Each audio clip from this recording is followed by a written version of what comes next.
এই ভিডিওটা আমি শুধুমাত্র সেই সমস্ত দর্শক বন্ধুর জন্যই বানাচ্ছি যারা আগরতলা রেলওয়ে স্টেশনের আশেপাশে একটা ভালো এবং বাজেট ফ্রেন্ডলি থাকার জায়গা খুঁজছেন।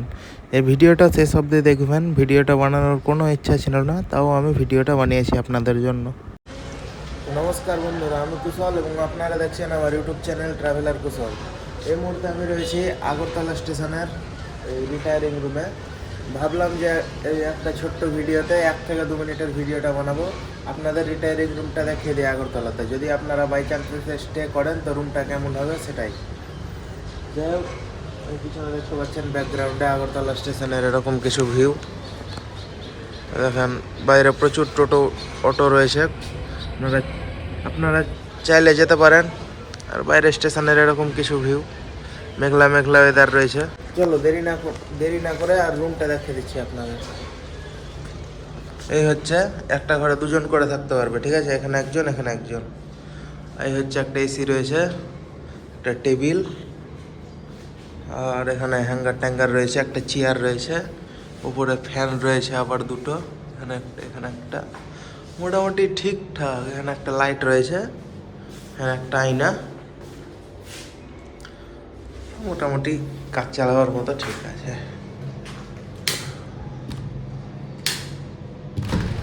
এই হচ্ছে ওয়াশিং, ঠিক আছে?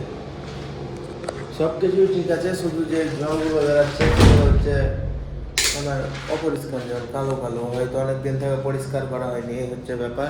আর বেডিংয়ের জন্য আমাদের কম্বল পালিশ সবই দিয়েছে। আমরা হচ্ছে 29 তারিখ রাত 8টা থেকে 30 তারিখ সকাল 8টা অবধি এটা বুকিং করেছিলাম। এখন ওই 8টা 2-3 বাজে চলে যাবে। এখন পাশে হোটেল নিয়েছি, স্টেশনের সামনে একটা হোটেল পেয়েছি। আমরা 6 জন আছি। তো ওটা একটা ঘরে ডবল বেড আছে, ওটার ভাড়া নিয়েছে এক একজনের পড়লো পার হেড মাত্র 200 টাকা করে। আর এটার ভাড়া পড়েছিল এক একজনের পার হেড ওই 305 টাকা করে। আমার মধ্যে 2টা ঘর ছিল, একটা এটা আর একটা পাশে, ওই একই ঘর, তাই জন্য একটাই দেখালাম। এটা হচ্ছে এটা হচ্ছে R1 কি দেখতে বলছে এখানে। ওটা হচ্ছে বিশ্রাম কক্ষ 1 আর আমাদেরটা হচ্ছে 2। চলো, এই হচ্ছে ব্যাপার। এই আপনারা যদি স্টে করতে পারেন, মানে এখানে আসলে স্টে করতে পারেন, কিন্তু জলগুলো অপরিষ্কার, এটা হচ্ছে ব্যাপার। আমি এখানকার কিছু জল ব্যবহার করিনি, মুখও ধুইনি। হোটেল নিয়েছি, ওখানে গিয়ে এখন মুখ ধুবো। যাই হোক, এই ছিল কিছু ব্যাপার। আমাদের হোটেলে গিয়ে হোটেলের রুমটাও দেখিয়ে দিচ্ছি। ওই হোটেলটা একটু বাজেট ফ্রি লাগলো, তো ওটাও দেখিয়ে দিচ্ছি আপনাদের যেটা অ্যাফোর্ডেবল মনে হবে, ভালো মনে হবে, নিজেরা বিবেচনা করে নেবেন, কারণ থাকবেন আপনারা, আমি না। আমার তো হোটেলটাই বেস্ট মনে হলো, এটা না নিয়ে হোটেলটা নিলেই ভালো হতো। হোটেলটা হচ্ছে নন এসি।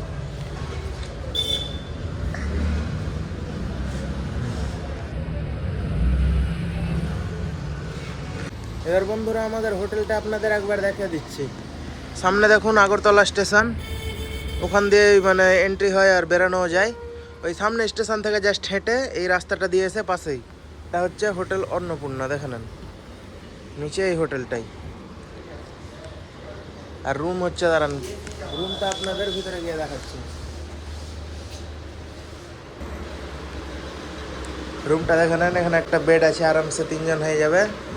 আর এখানেও একটা বড় বেড আছে, এখানেও আরামসে 3 জন হয়ে যাবে। আর বাইরে তো ব্যালকনি রয়েছে, যেখানে ভিডিও বানিয়ে দেখালাম। এই যে দেখেন এরকম ব্যালকনি রয়েছে বাইরের দিকে। আর ফ্যান উপরে, ওদিকে একটা, এখানে একটা স্ট্যান্ড ফ্যান, এখানে একটা মিরর, এখানে একটু বাথরুমটা দেখেন।